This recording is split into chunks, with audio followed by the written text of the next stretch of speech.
Hello Acolytes, and welcome back to Inktober. This is the third video in the series, so if you haven't seen the other two, you can check them out in the iCard up above now. But we are starting with Day 8, Toad. Curiosity is a healthy thing, but it can go too far at times, just like in Inktober's Day 8, Toad. This is the story of a man who has become obsessed with dissection and finding out the anatomy of what's inside different creatures. He's gone through all sorts of animals, anything he can easily get his hands on. Frogs, birds, unfortunately cats and dogs, but they are no longer satisfying his curiosity, and he has to move on to something bigger and better to get the same thrills. So for this illustration, I wanted to depict not only the toad as specified in the prompt word, but also this woman, this next step that this psychopath is going to take in his dissection, or more accurately, vivisection journey. I refer to it as dissection a lot because that's probably how the average person would conceptualize this and think about this, but vivisection is specifically dissecting someone or something while they are alive, which is specifically what this guy is interested in. So both the toad, unfortunately, in the image and the woman are being dissected alive within this story. If you want to find out what happens next in any of the stories that I mentioned today, go check out my Inktober 2023 short story collection, releasing on my website afterplagueart.myshopify.com on October 14th. That is this upcoming Saturday. So I look forward to that. I'm very excited. All of these artworks in the video today are also available for purchase through that link to my website.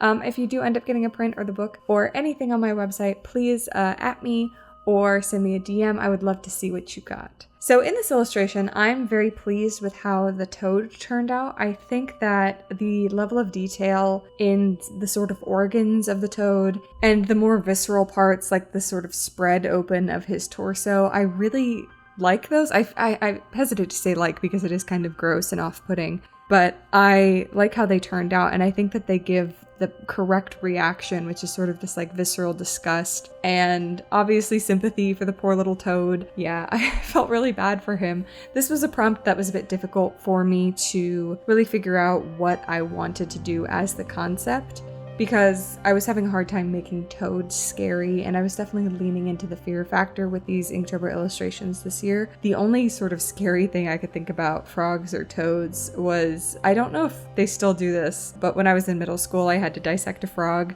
and it was very fascinating, but also so sad seeing all those poor little frogs be dissected, so I wanted to sort of tap into that sympathy and sadness and that kind of thing. I'm pretty happy with the rest of the illustration as well. I think that the tray does sort of have this metallic gleam to it. I like the way that the hands are positioned. I think their anatomy is quite good. And overall, the hatching that I was doing, I felt really was working for this piece. If there was sort of one thing that I don't think translated as well or could have used a little bit more work is her face. It's not necessarily that I think her facial expression is incorrect because she is sort of knocked out in this scenario, but I do think that it's maybe, there's something off about it, I think proportionately. I think maybe her head is too big for her body, but I'm not entirely sure. I feel like her face is a little bit off. And the other thing is, I would have preferred for the toad to be bigger, but there's just no real reasonable way to make him much larger. He's already quite big for a toad, and if he was much bigger, it would sort of be a bit unrealistic. He would start feeling like a bit of a mythical creature. Something else that really helped me in this illustration that I've been utilizing a lot more as a tool, and I utilized a lot more going forward, was the Procreate Symmetry tool. I never really used anything like that before. I tend to just do one half and then copy it over and try and line it up and that kind of thing.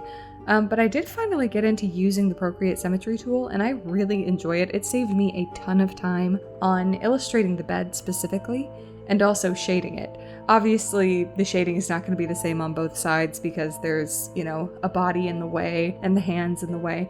But it did allow me to at least put like a baseline level of shading down that I was very pleased with. I also really like that I didn't put too much detail into the shackles, into the cuffs, and just left them this very solid dark black. I really like that, especially in relation to them sort of coming out of the black background and wrapping around her wrists. I think that really worked within the context of the illustration. So I'm just putting on the final details here, and this is Inktober Day 8 Toad. It took me 4 hours and 35 minutes to complete. If you would like this as a print, or you would like any of the other illustrations that you see in this video today, you can get them through the link in my description or go to afterplagueart.myshopify.com.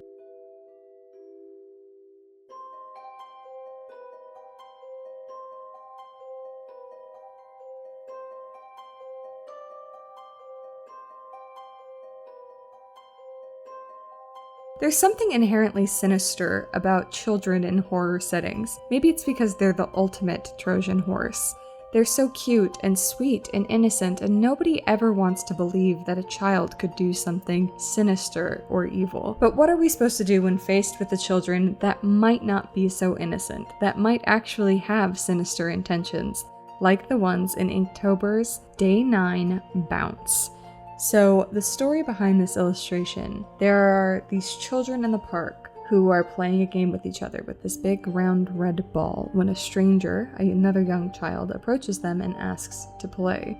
Now these kids are not normal kids, and their idea of a game definitely involves somebody getting hurt. This is actually an illustration that I'm really pleased with. I think that both of the children are very cute, but especially the little girl. I love her sweater. I love her face. She turned out so adorable. I love all the shading on her face. I think that they're so cute, both of them. And to increase the contrast in this image, I wanted to sort of slash it across the wall that's behind them. And I wanted to play with the lighting a little bit and negative space a little bit. So I do end up going in later and doing something with that. I wanted to make this ball look like those kickballs that had that very specific like hatching texture on them. It's not the same texture as a basketball, but I'm sure anybody that's held like one of those rubber kickballs knows exactly what I'm talking about, where they had that sort of rough textured feeling. And I really tried to imitate that with my hatching. I also wanted there to be lots and lots of blood in this illustration to imply that something horrible has happened. So I made sure to have a trail leading from the kids to the ball so that you can infer that they are connected. And also, of course, I go in later and I add a ton of blood splatters all over the children's clothes, the ball, all sorts of things. Something that I think is a little bit off in this illustration that nobody would probably even notice if I didn't say anything, but I love to critique myself during videos. I really think it helps me grow. And if you do notice a mistake, it lets you know that like I've seen it, I acknowledge it, I know it's there. I think there's something slightly off about the plane that the children are on. Like the little girl is both in front of the boy with her arm and behind him with her shoes. Again, I don't think you'd really notice if I hadn't said anything, so I'm not too disgruntled by it. And I do like the composition. I like her standing in front of him. It gives her an odd amount of agency, even though he looks like the more sinister of their duo. So I think it really balances them out as characters and makes them appear as equally powerful partners in crime, so to speak. I always have a hard time drawing blood in black and white because I only have black and white, so there's no real hue shifts or anything in the liquid that I can add. But I still think that it turned out looking bloody enough to give the implication. So what I decided to do with this shadow is essentially I just put the boy's entire body in shadow and then lit the edges of him with a rim light. And I thought that that looked pretty good, so I kept doing it all over. And then I found that when you could see his whole face, it sort of lost some of the intimidation that the original idea had. So I did end up deciding to scale it back quite a bit and making him appear more mysterious. I also gave the little girl, obviously, a bit of rim lighting as well in that same shadow. The final thing I did was add in this brick wall texture and a little bit more texture to the ground, more shadow and more plants, and that is Day 9 Bounce. It took me 3 hours and 5 minutes to complete.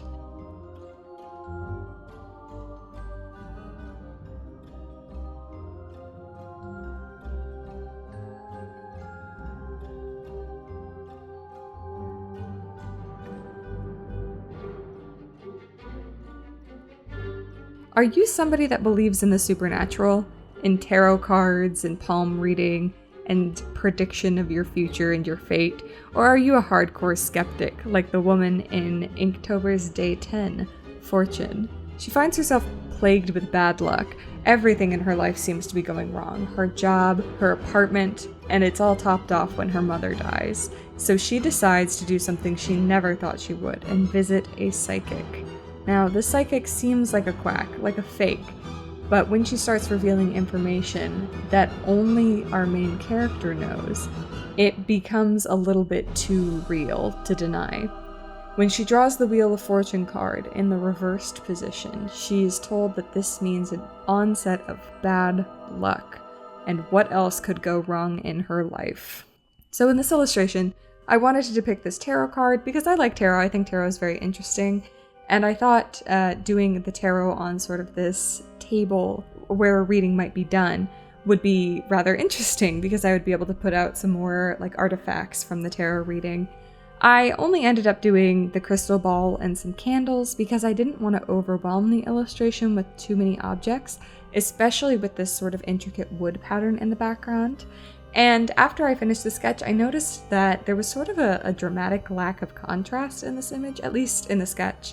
So I added in these solid black vines to give a little bit more flow and a little bit more direction to the illustration, using that contrast to direct your eye to things that are important, like the hands with the tarot card and the crystal skull. This was another illustration where I was drawing a set of hands, and again, I'm pretty happy with their anatomy. I feel like my hands this month have been pretty good so far, and I definitely hope that continues. I sort of just designed a simple Wheel of Fortune card. I did a bunch of browsing on Pinterest and sort of snatched little bits and pieces from designs that I saw, not necessarily copying, but just sort of mashing together the language of tarot, the visual language of tarot, to give a pretty convincing idea of what a Wheel of Fortune tarot card might look like without having to design the tarot card as an entirely separate illustration, which could take me an equal amount of time to the full illustration or longer. So it was sort of an easy way to push that visual shorthand. And then, of course, I added in the text as just text because I'm not going to write that out, positioning it in the reverse position. This was another illustration where I got to use that symmetry tool on the crystal ball, and it was a huge help. I inked this illustration in kind of a strange way, and I'm not sure if it's noticeable in the recording. I inked it board by board on the table, so you sort of see individual sections of the table being completed as I move on. It just felt like a very easy way to break it down when there was a lot of texture, and it's not necessarily the most complicated image, but it feels like there's a lot to do. So it was an easier way for me to break it down, but I don't know if it'll be kind of strange to watch, so you'll have to let me know. Additionally, I wanted to add something inside of the crystal ball. I felt like it was just too much blank space to sort of leave it like that on its own. So I added in this very wispy, tendrily, floaty skull to obviously imply danger, the bad luck that she's going to be experiencing. It has to be something greater than what she's experienced before in order to escalate the story. So clearly this implies some pretty bad stuff going on. So that's what I wanted to lean into in this illustration. This is another one that I feel like isn't the most scary, but I think the scenario itself invokes a bit of horror. The idea of fate, the idea of luck that you can't control, of things being out of your hands and into the hands of the universe, which is usually pretty scary.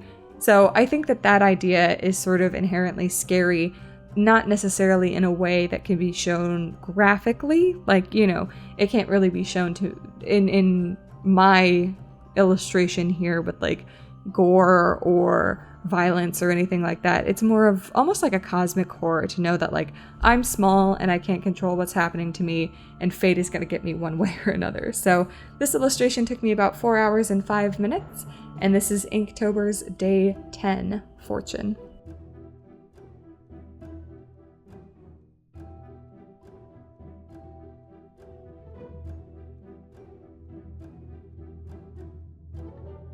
They say that in space, no one can hear you scream, but for the astronaut in Inktober's Day 11, Wander, that might not entirely be true, even if he wishes it was.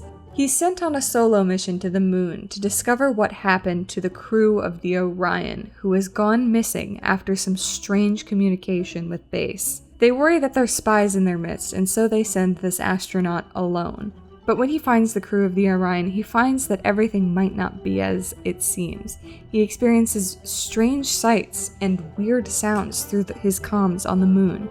And when he sees something beyond his comprehension, his mind breaks irreparably. What is really happening on the moon? And is the moon itself a part of this? So this was one of my favorite stories to actually write. I'm not a big sci-fi person.